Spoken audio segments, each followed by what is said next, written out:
Welcome to Ministries Podcast, and it's getting even closer to the holidays. I'm reminded of how family can be one of the biggest supports and also biggest stumbling blocks in recovery moving forward.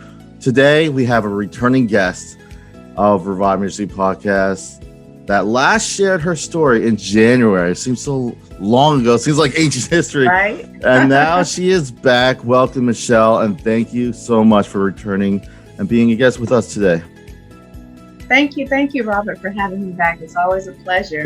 No problem. And I'd like to say this, obviously, those listening, if you are in crisis, please seek appropriate professional help.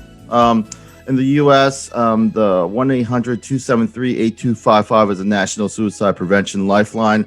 I do encourage all who are listening or watching to find out what is available locally, find out your resources, and it's very important that we kind of stay connected, and as I traditionally do in my podcast, I always start out with a quote, and it says this: "Other things may change us, but we start and end with family." Anthony Brandt. I feel this quote to be very deep and kind of shapes the idea of how important our connections are. I know not every family is a safe place. However, connections in our life do matter, just as our family do too. What comes to mind, Michelle, when you hear this quote? And just what insight do you want to share with everyone listening and watching? With the quote that you just stated? Yes. Do you want me to say it again? I can say it again. Yes, please. It says, "Other things may change us, but we start and end with the family." It's from Anthony Brandt.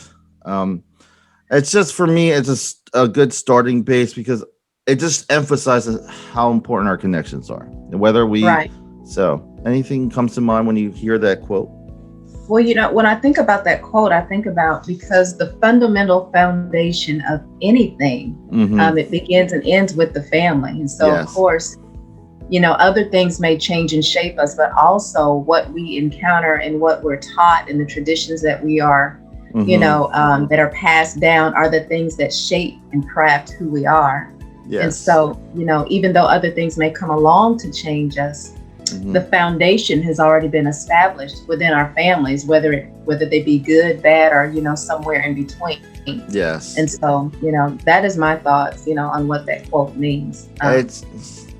For me, when it comes to family, it's funny because my mom is South Korean and my dad is Puerto Rican. So I got kind of mixed baggage of culture the Heinz shock. 57 sauce mix, right? So when I was a kid, I'll just say this: growing up was different. First generation American. Like when I started talking to my friends in elementary school, I'm like, "You guys do that?" I thought I was strange. Obviously, in some ways, I guess I was, but at the same time, some of those memories, just thinking back, were one of the most precious ones. We're heading to the holidays, but at the same time, me being a facilitator, I facilitate at NAMI, in the NAMI chapter I belong to, and also I also help out as a volunteer in the SMA, as in the drop-in center in St. Augustine. Maintaining wellness is a lot of times emphasized in support groups, and unfortunately, one of the most common stressors right now is family. Right. Families are especially important in our lives, but also can cause the most harm. How do you wrap your head around, and what have you what have you seen worked, as we head? And this is totally different than it was before. And this uncertainty, just with my mom.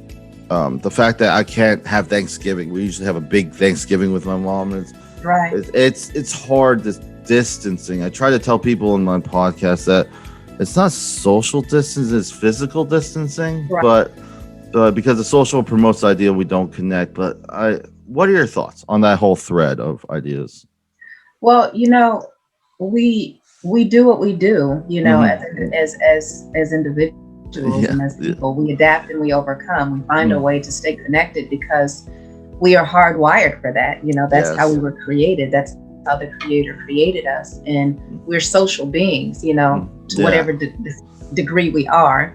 Yes. And so this has definitely been a challenging time as families look to kind of recraft or recreate the norms of how to stay connected.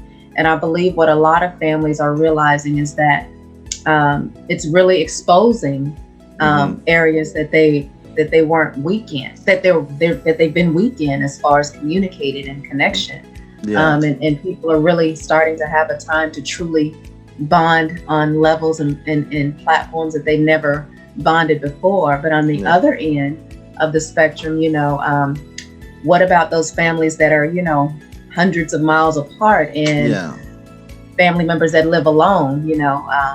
I know that's extremely challenging. And so finding ways to stay connected, like the new norm is having virtual birthday parties, virtual meetings where we schedule time where we come in to have family time for those that are, not in the same area. So that's a different dynamic, and it meets the need of, the visual. But we're human beings. We were created for connection, for bonding, for touching, for feeling. There's some statistic running out there that you need at least 12 hugs a day. And so that's it's challenging. And what I'm seeing is that, and what people are starting to realize is that it's impacting the status of people's mental health, and especially those that already live or battle with mental health challenges. I'm a NAMI facilitator as well. I'm a mental health advocate because of my own lived experiences. But what I've learned to do is just let people know what I need, and let them know, hey, I'm not in a good spot right now. I'm hurting. I need connection. I need, I've got my service dog Chelsea, of course, but there's nothing like the human connection. And so what I'm saying is that families and individuals are finding creative ways to stay connected, and they're really now taking the time and understanding the importance of the family unit. Things that they thought were important aren't as important.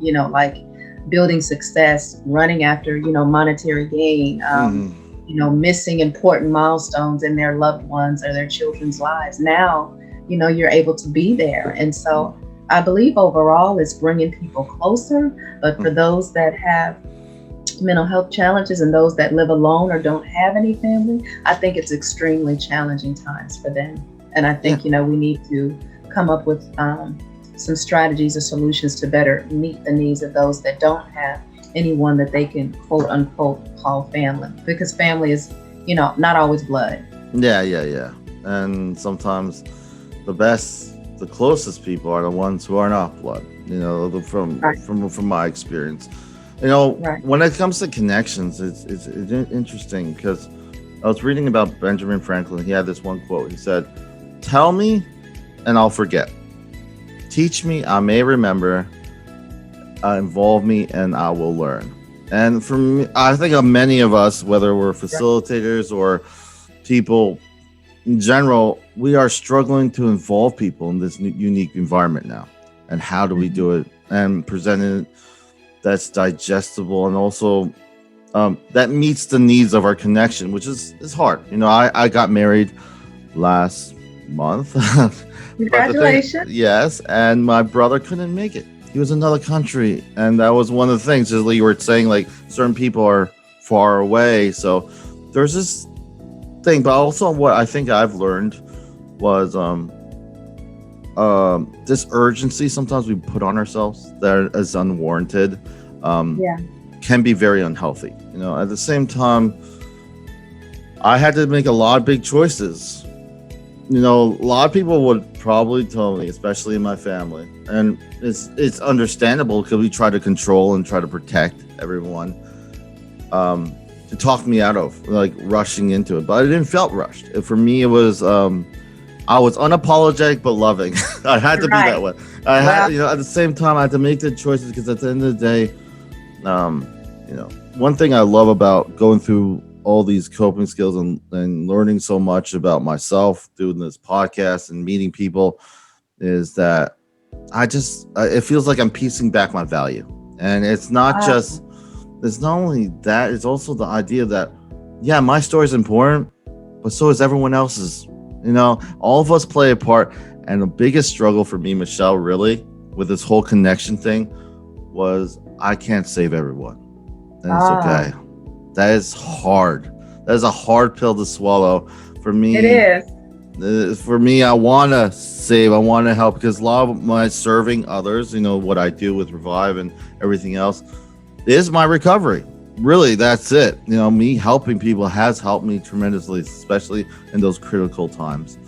Yeah, but it's also critical to have balance in that. Yes, You can yes. serve and give and give and give until you're Mhm. depleted, and you're Yes. still trying to give, and you can't pour from an empty cup. So it's good to have that balance. Yeah, and I feel like being able to slow down my urgency and actually put those boundaries like you're talking about, and then reclaiming that, understanding that two things. One thing is I can't save everyone, and that's okay. And the other thing is my parents, I love them. I can never repay them, and that's okay.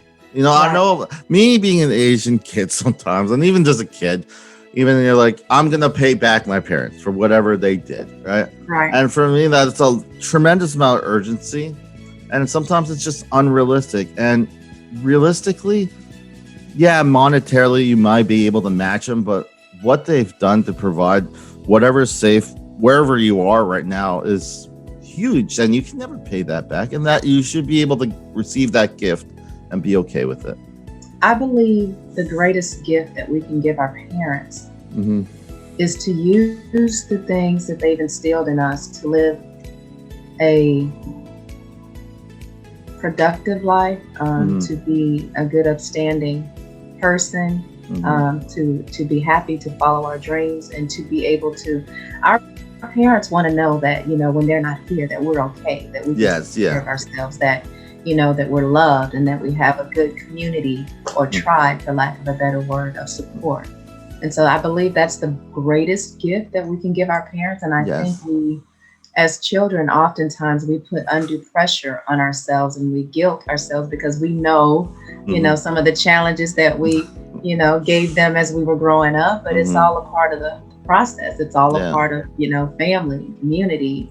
It's working through conflicts. It's coming to resolutions. It's, it's learning to love unconditionally, but with conditions as far as setting healthy boundaries, because we were created to grow. We were created to evolve. And if we're not doing that, then, then we need to be attentive to why, why we're stuck in a certain area. And so, I think that's what we can do. That's the gift that we can give our parents. And even in serving and giving, yes, because I'm a servant at heart, and I know you are as well. And many of us, we feel our greatest when we're giving to others. But in everything, balance. Yes. And moderation is something that we have to learn, because we can do it to our own detriment. Yes. And so that's one of the greatest things that I've learned during this time, being down during COVID, because, I'm a hard charger. I'm a go getter. I don't sit still long. Yeah. But, circumstances have made it so that I had no choice but to sit still. And even though things are beginning to open back up now, I see things through a different lens. I still want to give and provide value, but I also, want to continue to evolve and learn more about myself, because that's what we were created to do. Yeah. I remember this quote from Albert Einstein. He says, the measure of intelligence is the ability, I'm paraphrasing, but it says the measure of intelligence is the ability to adapt to change, or basically adapting to change is what he emphasized, because he says true intelligence is really the ability to change, because the one thing that is constant in this world is change. Change. Yeah, so I feel like that. So for me, it's like when it comes to change, and it just makes me wonder how we look at intelligence in general. We kind of look at it as knowing things, but I don't feel, at least in relationships, it's not that simple. You can't have an airtight solution in a relationship. It's fluid. It keeps changing. So I do nod my head. I do appreciate that emphasis. Emotional IQ is always kind of looked over, but at the same time, it's one of the, I feel one of the things that will really help me a lot. There's this one guy named Daniel Goleman. He writes this quote, but it's kind of direct. But I feel like for me, I think people will listening to it. I want your insight when you hear it. We'll get something different. I think it's because we're on a different journey and we're on a different part of that journey. So his quote reads, "If your emotional abilities aren't in hand, if you do not have self-awareness, if you're not able to manage your distressing emotions, if you can't have empathy and have effective relationships, then no matter how smart you are, you're not going to get very far." It is pretty bleak, but at the same time, it reminds me of how much as we like to lie to each other, our connections matter. And we're heading to the holidays with our families, and some of us are like, oh, going to the holidays, can I? And some of them are like, yes, COVID, because then I could have a reason not to see my family. But at the same time, I think we should, at the same time, in recovery, especially for me, when I have that balance and I understand, yeah, my family's not perfect, I'm not perfect, and acceptance, putting boundaries, having yourself safe places to breathe and to grow, having the people around you, closest to around you, you can have pie in your face moments. Okay. If you have none of that, if you're always on eggshells, you're never gonna really feel comfortable or even have the foresight to go forward. So any insight on that whole thread? I know I kind of spoke a bit. Right. Well, the one thing that I want to start off with is that, especially dealing with our emotions, because if we don't learn to master our emotions, then our emotions will master us, and it will cause us to lose some very significant relationships in our lives, because, we all have struggles. We all have things internally that we battle with. We all have, things that we can improve upon. But that's what knits us together, in this thing called life and in family. We're imperfect people, learning to love each other more and more each day with our imperfect selves. And so,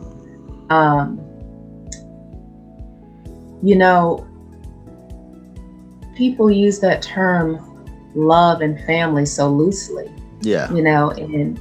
And we're family, I believe, gives some people, they think it allows them leeway to do anything they want, and you've got to support me because you're family. No. A person that truly loves you within your family will tell you the truth, will tell you when you're wrong, will tell you, will show you what your blind spots are, and they will lovingly do it unless you're not listening. But if they have to repeat themselves, then it's probably going to be in a way that you don't want to receive. But someone that truly loves you is going to love you enough not to allow you to stay in your dysfunction. And the most fearful thing that we're encountering now is people are afraid to be vulnerable. Because of the previous experiences. But how we grow through those experiences as we become more self-aware is to face those things that we don't want to face. My tagline is, if you hide it, you can't heal it. We can't grow, we can't heal what we won't address.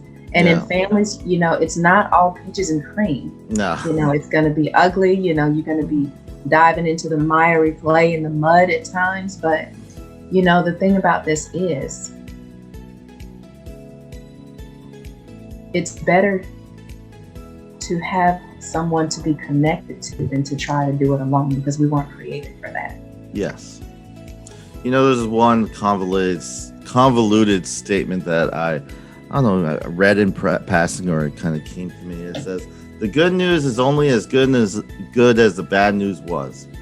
It's kind of ridiculous, but it's like, if I lost 50 cents, Michelle, and I got 50 cents, it's good news, but it's not great news. I'm not saying that you have to have bad news happen to you to appreciate good things, but at the same time, it emphasizes gratitude in my mind. It emphasizes the idea that, you may be struggling right now, but when we stop looking at life as a destination per se, like I need to get to this point and then I'll be happy, or this point I need this or I need this, then it kind of frees us up to go on that journey, and that journey kind of goes, sometimes it goes to places that we are unsavory, sometimes it's hard, Right. sometimes it's family that's part of it. But at the same time, I used to listen to Bob Marley a lot in high school, and this quote is pretty funny. It says, "Truth is, everybody is going to hurt you. You just got to find the ones worth suffering for."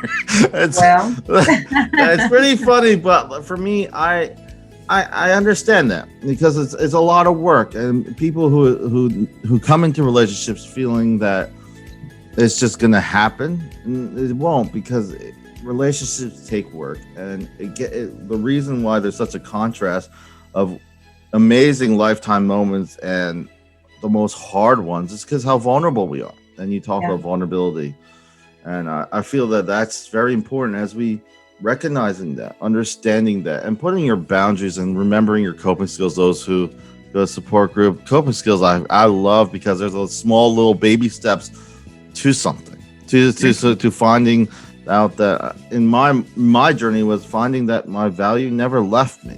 What happened to me, what I was struggling with didn't take my value away. I just had a blind spot, as you said. Right. I couldn't see it. So I feel it's important. I just want to get your insight on all, like, when we talk about family, and we've been talking a little bit about just failure.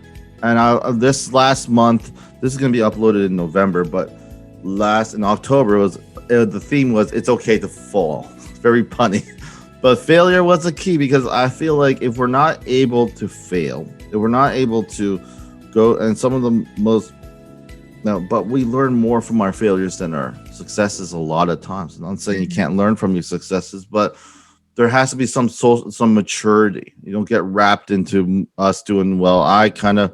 You kind of remember that our failures are sometimes an opportunity. Well, it's all a part of the journey, on this journey called life, because we're so focused on achieving, whatever our definition of success means to us, that oftentimes we overlook, the things in life that create bonds and, and create those memories and those impactful milestones in our lives. And so, it is a journey, and in this journey, and I don't necessarily like the word failure, because I don't think we fail, we learn. No. Yeah. And what we learn from, we either take a different path, we go around, we go through, we go under, we go over. But we take those things, those obstacles, those challenges, and we learn from them, and we grow. And so, relationships are hard. Yes. But they're enriching. Yes. And they're fulfilling. Life is hard. But it's the moments along the way. You have to take the time to be present. And everything begins and ends within. Yeah. I know that saying, life is not about what happens to us. It's 90%, it's 90%. It's not about the 90% that happens. It's the 10. I'm jacking up that. Yeah, it's fine. Right now, but it's how you respond to the things that have happened. Yeah, how we react. Sometimes because we've spent so much time trying to ignore or suppress or avoid the things that have happened that are not pleasant. We just get layer upon layer upon layer, and then the lens through which we see others and even our relationships is so skewed, because we're just full of things that we have not addressed. And so it can cause us to lose some potentially fulfilling, enriching relationships that we were supposed to have, but because of fear and because of pain that we haven't addressed, we won't allow ourselves to be vulnerable. We won't allow ourselves to be free, to be unguarded, and we were created to love.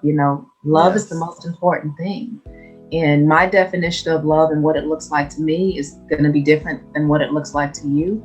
And so, that saying by Bob Marley, I totally agree with that. Mm-hmm. Others may not, but I agree with that. Mm-hmm. Everybody's going to hurt you. You're going to get hurt by somebody, whether Yeah. intentionally or unintentionally. Mm-hmm. But you choose, those that, we're going to make this work no matter what. Yeah. Now, just being very candid, I'm not talking about anything as far as like in a domestically violent situation. But people are going to do things to hurt you. Yes.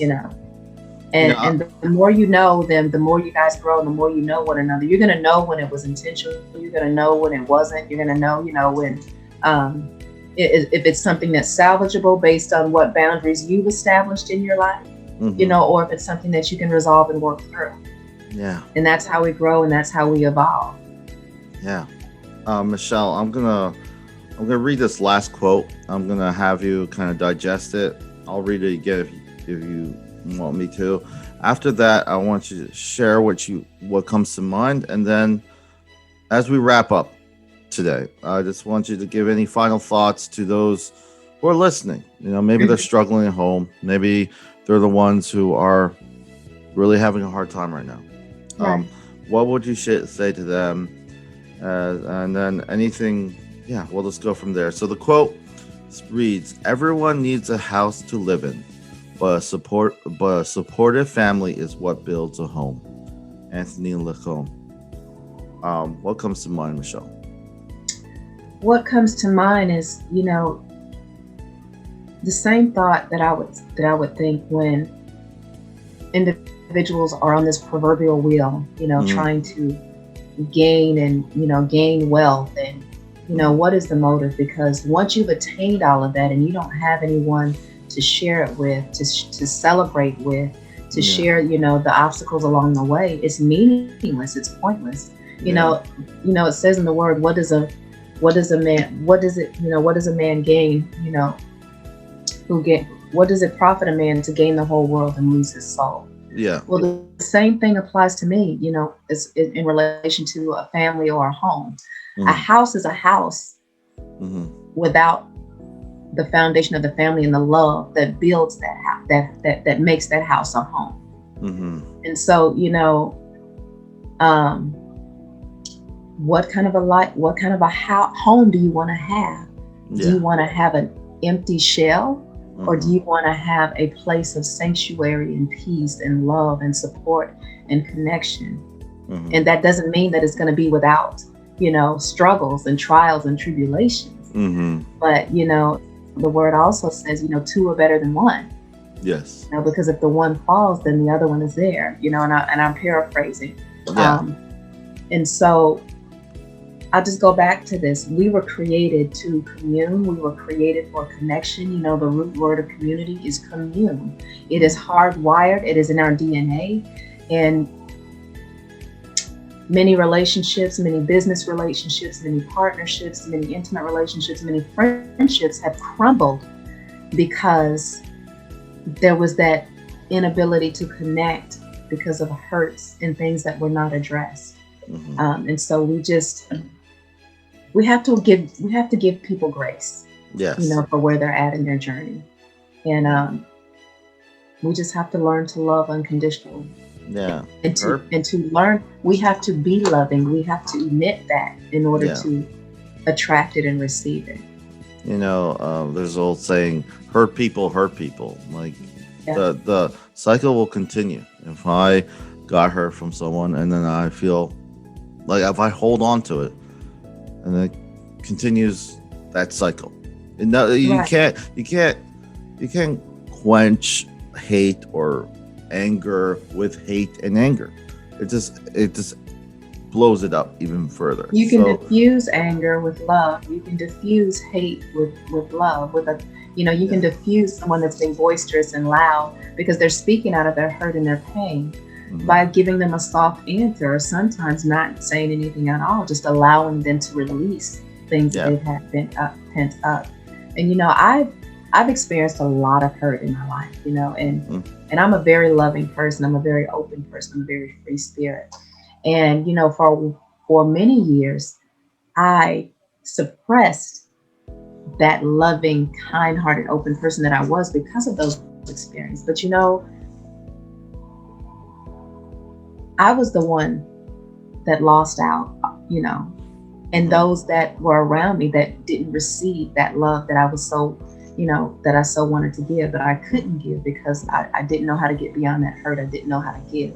But now, it doesn't matter. It doesn't matter what you do to me. I'm going to forgive you and I'm going to love you. I may have to love you a little bit differently until I completely heal, but I'm no longer going to disconnect from you, which is something that I used to do. And that's what we have to learn to do. We don't have to disconnect, but we do have to allow ourselves the time to heal. And we do have to, I believe, not suppress, but address the things that have hurt us with the people that have hurt us Mhm. and find a resolution, find a happy medium. Not saying that you have to compromise, but find a happy medium. And some things you just have to resolve that, to agree to disagree upon, but know that I'm still going to love you. And that's me. I just, the word says to pray for those that despitefully use you, to love, to bless and not curse. Mhm. Even my enemies, Mhm. if they have a need and I can meet it, I'm going to meet it. Yeah. Even if I know someone that doesn't like me, if they have a need and I can feel it, I'm going to feel it. Yeah. Because that's the love within me, and I'm no longer suppressing that. Because Yeah. again, it begins and ends within. Yeah. It's funny because it's easy to love or forgive someone you really love. Forgive, that you really care about. I'm not saying that people who are close to us don't hurt us, that we don't have a hard time forgiving or moving past it, but the people that really we struggle with, it reminds us of that journey that we're on, to kind of remind ourselves how grateful we are. I've learned that you do not get anywhere, at least in my recovery, my experience, from just holding on what I don't have. What I hold on to is how grateful I am where I'm at. That's Yeah. it. So, any final thoughts you want to share with those listening, watching, in regards to family and the holidays as we approach it, 2020 style? I want to say this. I know that we find many reasons to harbor and hold grudges and not communicate with our family members that have hurt us. But let me just share this with you. I've endured a lot of things hurt from my family, and I'm sure I've hurt them in many ways. And I distanced myself from them because of that. But life is short and tomorrow is not promised. And at the end of the day, can you lay your head down and rest in peace if, God forbid, something happens to one of your loved ones, and you weren't speaking or hadn't spoken in maybe 5, 10, 15 years. And now you no longer have that opportunity to kind of make amends or let them know that you really do love them and care for them. I'm going to tell you very briefly, I had some challenges with my father. I consider him to be my real father because that's the only father that I've known.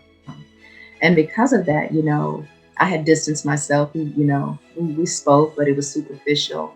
But then I had a real scare. He had a scare, a heart scare. And I absolutely lost it. Like, all I could think about was, God, please don't let him leave here. And he not know how much I love him and how much I care for him. But that was a paradigm shift for me. And that was where the rubber met the road, where I had to say, these things that I was holding against him, that I was harboring in my heart, is it really important? Is it really that important? Is it really worth it? Because had it been more serious and he left here, I wouldn't have been at peace. Yeah. And so for somebody listening in that is straddling the fence about whether or not you want to reconnect with your loved ones, or whether or not you want to go home for the holidays and be with your family, it could be your last opportunity. So take advantage of that, because you don't want to live a life of regret. I guarantee you don't want to live a life of regret. Speak your heart, express your love, we're human beings. We make mistakes. We have our own struggles, and we all deal with them differently and handle them differently and process them differently. Mhm. But in the end, we don't choose the family that we're born into. Mhm. We can create other extensions of family, but we don't choose our family. So love them, because I guarantee you there are times in your life where you're not very lovable, but people love you anyway. Yes. So that's my parting thoughts. I asked God to reduce me to love. I asked God to, this year, that I wanted to not only forgive people for the wrongs that they did to me, but I wanted to love them beyond that. And He's done that. So that's what I say. If you're listening in, love them. Do more than just forgive them. Love them beyond the forgiveness. Love them in spite of, because the one who created us loved us in spite of. And that is our marker. Thank you, Michelle. Thank you so much for returning and sharing your insight and experience. Can you just share with the listeners? It'll be in the notes. Your Michelle Speaks, everything what you're doing right now. I'll put, you'll share with me. I'll put it in the notes with the podcast and also and everything. Right. But how can people reach you if they want to hear more or learn more about what you're doing? Well, if you want to learn more about me, my website is michellespeakz, michellespeakz.com. That's more about what I do. I'm a life recovery coach. I'm an inspirational speaker. I'm a healer by word, touch, and presence. And so I just love to inspire, empower, and encourage and uplift people to move beyond their pain, to move from living in pain to living in power. And so my email is michellespeakz@gmail.com. My platform, Michelle Speaks, if you hide it, you can't feel it, is a platform that I use to highlight individuals that have turned their tragedies into triumphs. And and they've now used those tragedies and have created things within their community where they are giving back and help, and they're empowering individuals that have experienced similar things. So we have an upcoming podcast. We have a podcast every Thursday from 12:30 to 1:30 p.m. Eastern Standard Time. And, all of that information, Robert will have available for you. But, I have a nonprofit, Healing Women, Healing Nations. We have a support group that we do, an Empower to Thrive Girls Night In that we do every week on Friday nights from 8 to 10, where we just come together and connect and provide resources and inspire and support and uplift. And that's what we're called to do. So that's a little bit about me. Thank you so much, Michelle. I just wanted to share with those who are listening to stay updated to all things Revive Ministries through the various platforms. The most notable is the website, reviveministriesfl.com. This is goodbye from Revive Ministry Podcast, leaving you with this last quote. Thank you again, Michelle. You cannot protect yourself from sadness without protecting yourself from happiness. Jonathan Safran Foe.